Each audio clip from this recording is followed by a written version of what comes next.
Hello everyone. Today in this video we will talk about Norton's theorem. So we will talk about Norton's theorem, which is basically how do we convert a complex circuit like this to a very simple circuit with a current source and a resistor in parallel.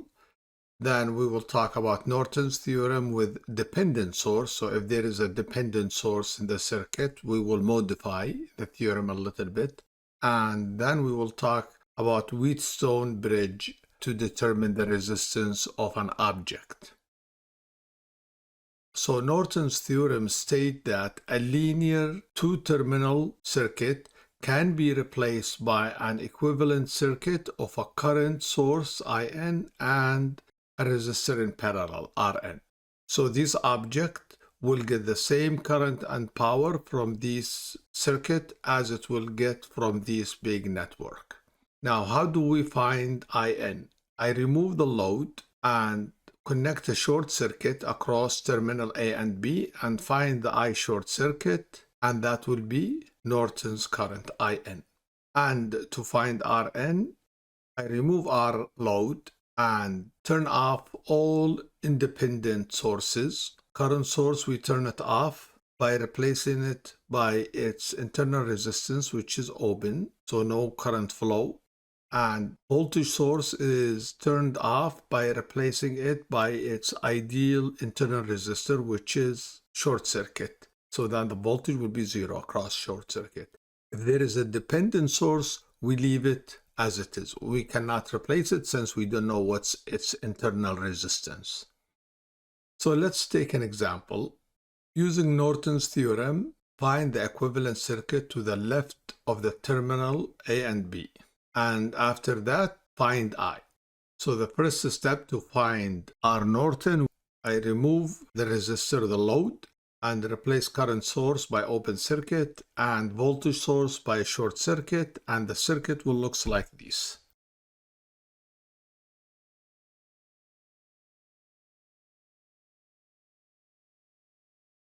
So now I find R Norton, which is the same as the R equivalent across terminal A and B. Well, these two resistors are in series because if I connect a voltage source here, the current will flow here and divide. One will go through these two resistors and same current will flow. So these two are in series, and the other parts of the current will go through these four. So this can be simplified further as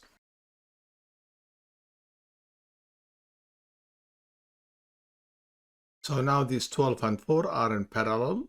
So Rn will be the product divided by the sum. Okay, so we found Rn. Now we need to find In. So I remove the load and replace it by a short circuit. So the circuit now will look like this.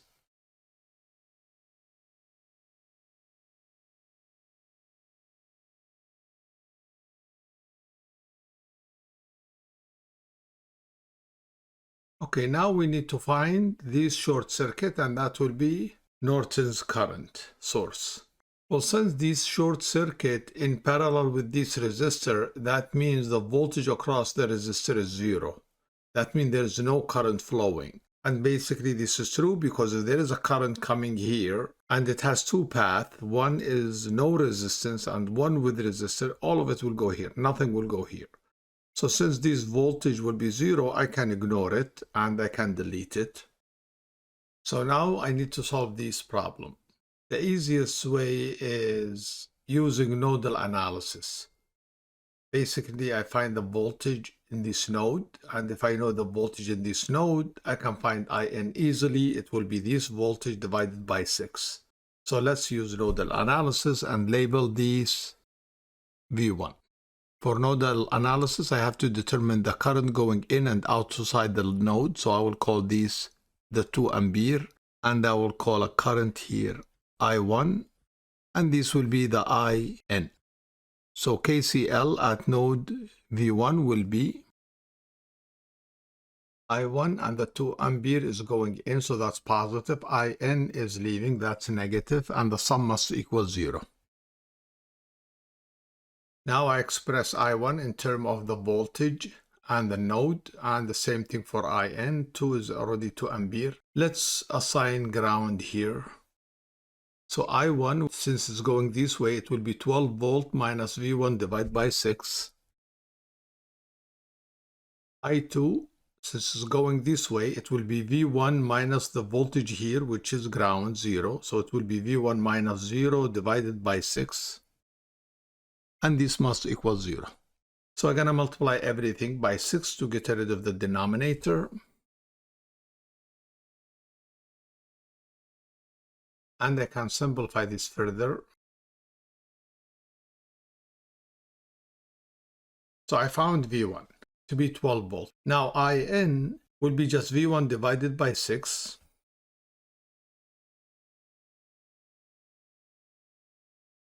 So we found Norton currents. So now this network can be represented as a current source in series with this resistor.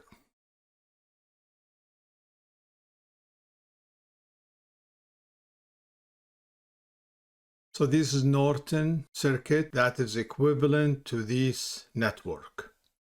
Anything connected between terminal A and B will get the same current and power supply as if I connect it here. So let's connect the load back again here.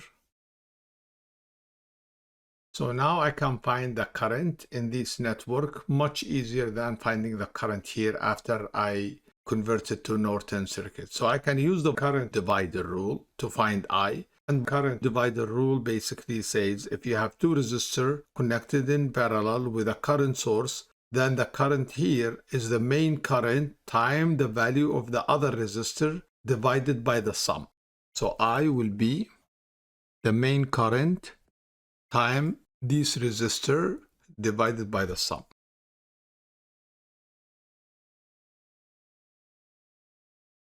So the current I is 1.5 ampere. Some of you may wonder, okay, I can find I using some step and it would be as much as here. That's true. But now what if I tell you I change this 1 ohm resistor to 2 ohm? Then you will have to do the whole process again. If you use loop analysis or nodal analysis or KVL. But here it's much simpler. If you change these to 2, all you have to do is go back to here and change this 1 to 2 and solve this problem. And that's the advantage of Norton's theorem. Okay, so let's take another example with dependent source. In this example, find Norton equivalent circuit of this circuit. Here we have a dependent source. So we cannot replace it by its internal resistor. We don't know what's the internal resistor. So in this scenario, to find R Norton, we have to connect a voltage source here and assign any value. Then find R equivalent. The current source will be replaced by its internal resistor. For ideal, it will be open circuit, and this we keep it as it is. So let's do that.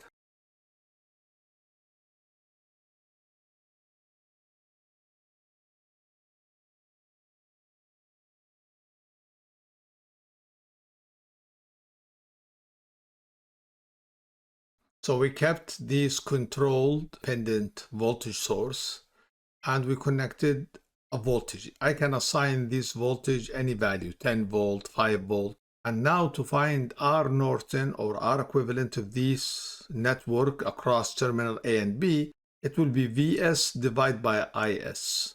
And that will give me the resistor. So let's assign the voltage for this source 10 volt. So let's assign current Is is going to this node and then divide. Some of it will go here and here. So let's label them. And if I can find I1 and I2, then Is will be just I1 plus I2. So I2 is easy to find because this resistor is connected in parallel with this voltage source. So the voltage across this resistor is the same 10 volt. So I2 will be 10 volt divided by 2 ohm resistor. And also the voltage across this resistor is Vx labeled. So Vx equal Vs. So, okay, I know now I2, I know Vx, all I need to know is I1. So let's label the current here. That would be I1. So now to find I1, all I have to do is write KVL in this outer loop. It will be minus Vs minus 2Vx plus 6 times I1. Since the polarity here, I will assign it plus and minus. Vs equal 10. Vx, we found it to be 10. Now I can solve for I1.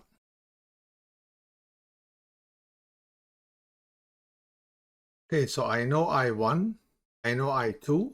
Now I can find Is, which is basically I1 plus I2. If I write KCL in this node, Is is going in, I1, I2 are leaving, so Is is 10 ampere. So now R equivalent is the voltage source divided by the current pulled out of the source. That will give me the equivalent resistance of this network. We call it R Norton. Okay, so we found Norton resistor. So now we need to find I Norton for this network to the left to these two terminals. So I will connect a short circuit here. When I connect this short circuit, now the voltage across short circuit is 0. And this short circuit is in parallel with this resistor. So the voltage across this resistor is 0. And if the voltage across this resistor is 0, that means Vx is 0. And Vx is 0, that means that's also 0 voltage. So that's also is a short circuit. So this circuit now, it will end up as follows.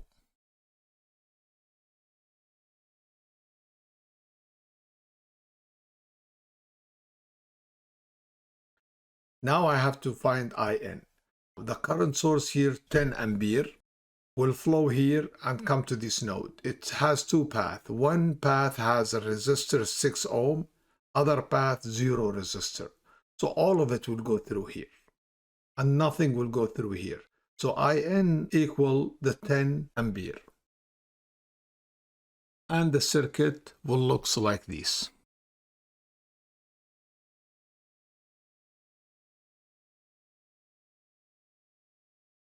Let's remove the short circuit.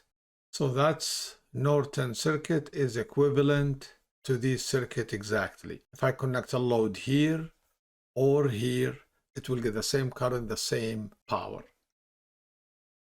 Okay, last thing is let's learn about Wheatstone Bridge.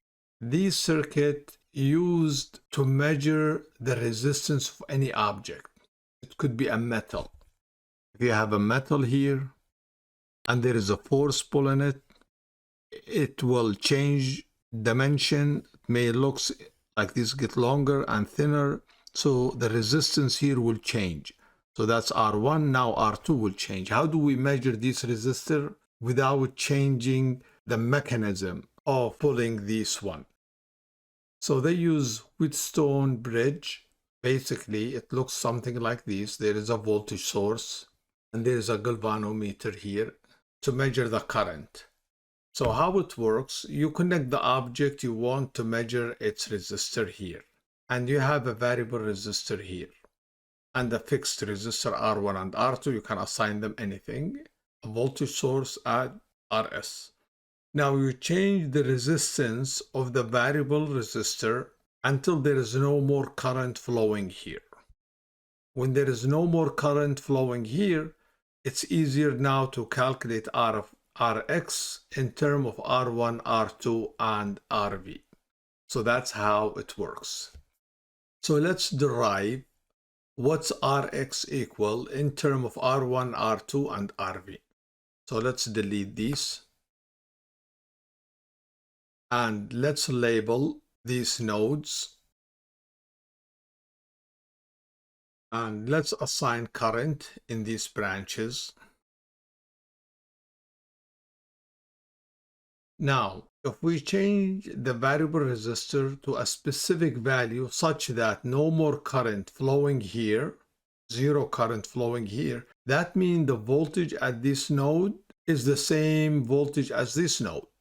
Otherwise, if the voltage at node B and node C are different, then one of the nodes will push current to the weaker or to the lower voltage. If the current here is zero,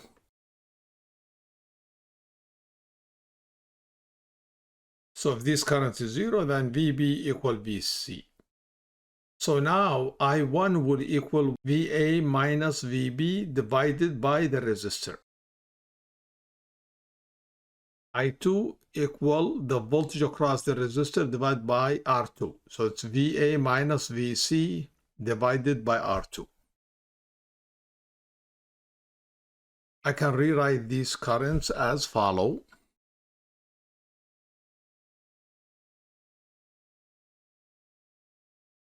If no current flowing here, then we said VB equal VC.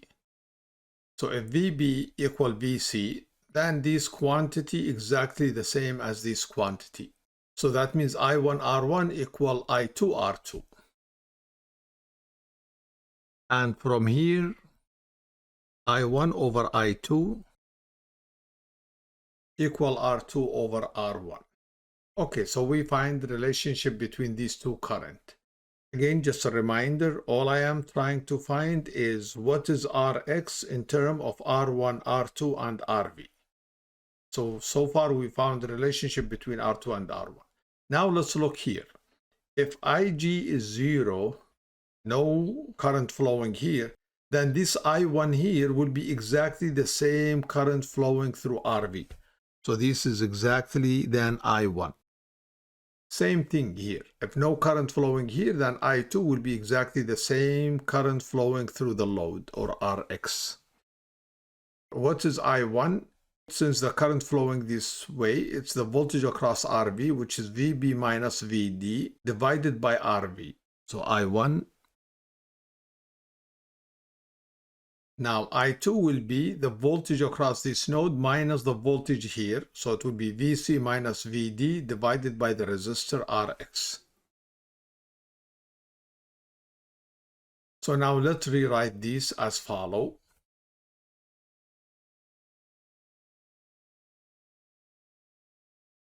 Now, if no current here flow, we said VB equal VC. So if VB equal VC, then VB minus VD and VC minus VD are the same quantity. So that's mean I1 RV equal I2 RX. And this equation can be rewritten as follow. So let's call this equation 1 and this equation 2. So I1 over I2, here I1 over I2. So this resistor R2 over R1 must equal Rx over RV. So finally, now I combined Rx in terms of R1, R2, RV. So basically, I combined Rx in terms of these three resistors. And Rx will be, and this is the equation for the Wheatstone bridge. If you want to know the resistor of any load going through any mechanism, you connect two known resistors and a variable resistor, and you keep changing this resistor until this current here is 0, then Rx will be this quantity. So in this example, they gave us R1 is 2 kilo ohm, R2 is 4 kilo ohm, and they adjust the variable resistor until it was 21.3 ohm, and they want to know what is Rx of this object. So Rx will be, now if you use the calculator, this will be 42.6 ohm. Okay, this ends today's video lecture. Thank you for watching.